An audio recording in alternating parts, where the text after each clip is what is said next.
निरुके ग्रामपंचायत hall इथं आयोजित विशेष कार्यक्रमात आमदार निलेश राणे यांच्या सौजन्यानं तब्बल 200 ग्रामस्थांना मोफत एसटी बस सवलत असणाऱ्या NCMC कार्डचं वाटप करण्यात आलंय. NCMC कार्ड वाटपाचा हा जो कार्यक्रम आहे, हा कार्यक्रम प्राजक्त चव्हाण यांनी एक सेवाभावी वृत्तीने आपल्या गावातील सर्वसामान्य गरीब ग्रामस्थांना याचा लाभ व्हावा यासाठी या ठिकाणी कॅम्प घेतला आणि आपण मोठ्या संख्येने या कॅम्पला आपण उपस्थित राहिलेले आहात. मी या ठिकाणी आल्यानंतर मी माहिती घेतली की हे कार्डाचं कमीत खर्च किती येतो. तर सन्माननीय प्राजक्त चव्हाण म्हणाले की 200 रुपये येतात आणि या ठिकाणी आपण 200 कार्ड या ठिकाणी आपण देणार आहोत. ते 40,000 रुपये खर्च येणार आहे. एवढा चांगला कार्यक्रम एक युवक स्वतःचा वेळ खर्च करून तळमळीने गरीब नागरिकांसाठी या ठिकाणी आयोजन करतो. अर्थात त्याच्या पाठीशी कोणीतरी आपण राहिलं पाहिजे. म्हणून मी त्याला सांगितलं की आमचे सन्माननीय आमदार निलेशजी राणे यांच्या माध्यमातून या ज्या कॅम्पला जेवढी कार्ड होतील ते इनाम मूल्य फुकट त्यांना करून द्यायची असं या ठिकाणी मी यांना सांगितलं. सन्मान्य आमदार या ठिकाणी काम करत असताना अनेक रस्ते, अनेक विकासाची कामं त्यांनी स्वतःच्या खिशातून पैसे खर्च करून या ठिकाणी सन्माननीय आमदार साहेबांनी करून दिलेली आहे. आणि मी या ठिकाणी आल्यानंतर प्राजक्त तुझा जो कार्य मी ते जे काम बघितलं, तू 100% सरपंच होशील याच्या बद्दल माझ्या मनामध्ये शंका नाही की अशा कार्यकर्त्याला तेव्हाही जो काम करतो, जनतेचं सुख दुःखामध्ये सामील होतो आणि आरक्षण जर त्याचं असेल तर याच्याही पेक्षा अजून आणि कोण चांगला मिळेल असं मला वाटत नाही. आणि अशा माणसाला 100% गावातून माणसं निवडून दिल्याशिवाय राहणार नाही. आता सुद्धा विद्यमान सरपंच हे या ठिकाणी ते विराजमान झाल्यानंतर बरेचसे कामं या गावाची त्यांनी मार्गी लावली. आता पण ते मला सांगत होते की अजूनही काही कामं शिल्लक आहेत. पण मी सरपंच तुम्हाला जाणतो, मी आता येताना या ग्रामपंचायतीकरता आज रस्ता बघितला, तुम्हाला विचार 300 मीटर आहे. 100% या वर्षी हा तुम्हाला मी पूर्ण करून तुम्ही सन्माननीय आमदारांच्या माध्यमातून 100% आपण हे करून देऊ. कारण गावाच्या विकासासाठी आपण सर्वजण आहोत.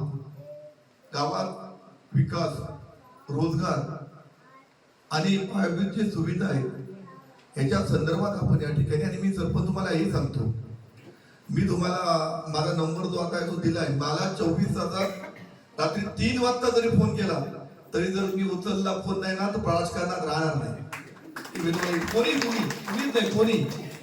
मी 100% सांगतो, माझा 24 तास फोन चालू असतो. आणि मला फोन असा एक जरी फोन उठून सांगला की दत्ता जमून तुम्हाला फोन करून तुम्ही घेतला नाही, 10 मिनिटांनी झालं तर मी त्याला परत करेन मिटिंगला असतो. पण मी माझ्या राजकीय आयुष्यात, कारण फोन ज्या वेळी माणूस करतो तो कुठेतरी अडचणीत असतो. आणि रात्रीचा जर फोन आला, रात्री 12, 12:30, 11:30 नंतर, तर मी 100% तो फोन घेतो. कारण मला माहित आहे अतिशय महत्वाचा या माणसावरती प्रसंग आलेला आहे आणि त्यावेळी घेतलाच पाहिजे. कोणतरी आजारी असेल, हॉस्पिटलचं काम असेल किंवा ऍक्सिडेंट असेल, मग त्याला आपण जर त्या ठिकाणी फोन नाही घेतला तर आपल्याशिवाय त्याला मदत कोण करणार.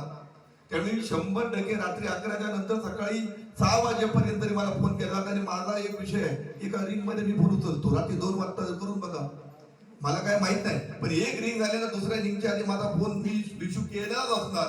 कारण आपण कार्यकर्त्या निलेशजी आम्हाला सांगतात की आपलं कुटुंब म्हणून आपण काम करूया, पक्ष म्हणून नको.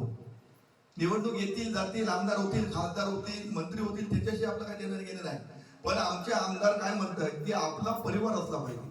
आपल्या सर्वसामान्य ग्रामस्थाला, शेतकऱ्याला, गरीब माणसाला आपला आदर असला पाहिजे. त्याला कधी फोन केल्यानंतर, कुठलाही प्रसंग आल्यानंतर माझ्या पाठी फोन नाही असं त्याला वाटता का म्हणे. असं आपलं कुटुंब बनवूया सिंधुदुर्ग जिल्ह्यामध्ये, या मतदारसंघामध्ये, असं सन्माननीय आमदार साहेबांचं आम्हाला सर्वांना सांगणं आहे. आणि हे खरोखरच आहे की राजकारणामध्ये बाकी काय करायचं, 5 वर्षांनी एकदा इलेक्शन येतं.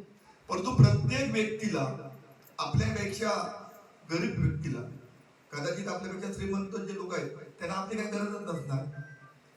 पण आपल्यापेक्षा जी गरीब माणसं असतात त्यांना 100% आपली त्यांना गरज असते, कारण गरज त्यांना नको त्या कामासाठी नसते. जेवढा प्रसंग असतो, हॉस्पिटलचं काम असो, कुठला त्यांचा आधी काय सरकारचं काम असेल, कुठलं विकासाचं काम असेल, याच्यासाठी जेव्हा आपली गरज लागते आणि त्यावेळी आपण त्यांचा फोन घेतो आणि त्यांची जी समस्या सोडवण्यासाठी जर आपण प्रयत्न केला तर ते परमेश्वर खरोखर आपल्याला आशीर्वाद लाभतात. आणि हेच खरं माणुसकीला धरून माणुसकी धर्माचं काम आहे असं माझं स्वतःचं म्हणणं आहे.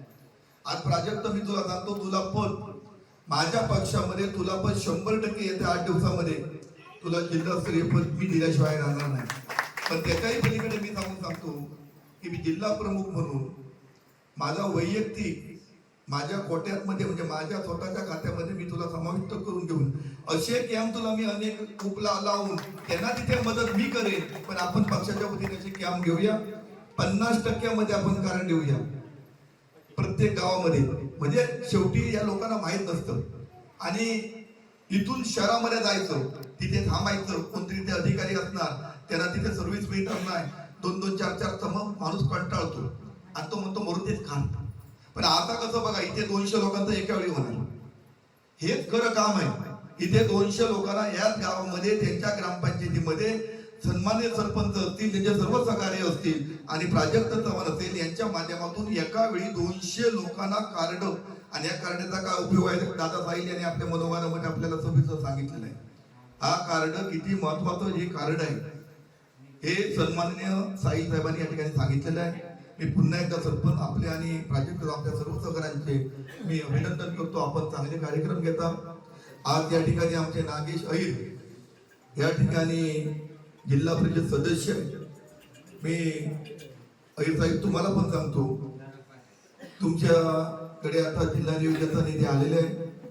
तुम्हाला काय कामं करता येतील तेवढी घालून घ्या, पण उर्वरित कामं सन्मान्य निलेशच्या माध्यमातून मला सांगा, आपण 100% तुमचा मतदारसंघ यावर्षी पूर्ण करूया, जेणेकरून विकासाचं काम एकही राहता कामाने मग ती मंजूर असो नाही तर नसो याचा आपल्याला काय फरक पडत नाही.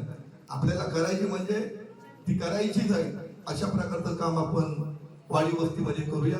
पुन्हा एकदा मी प्राजक्त चव्हाण सरपंच तुम्हाला मी शुभेच्छा देतो, धन्यवाद देतो. तुमचा या आदर्श इतरही गावातल्या मंडळींनी नेत्यांनी घ्यावा, जिल्ह्यातील घ्यावा आणि असे गरिबांचे कार्यक्रम आयोजन करून लोकांना चांगलं सुविधा निर्माण करण्यासाठी जे आपण पुढाकार घेत आहे त्याच्यासाठी श्रीदेव रघुनाथ आपल्याला दीर्घ आयुष्य, उत्तम आरोग्य या ठिकाणी देतील. आणि या ठिकाणचे स्थानिक आमदार हे निलेशजी आहेत. काही लोकांना आता दादासाहेब म्हणाले की इकडे आणि तिकडे, खरोखर एका नाण्याच्या 2 बाजू आहेत.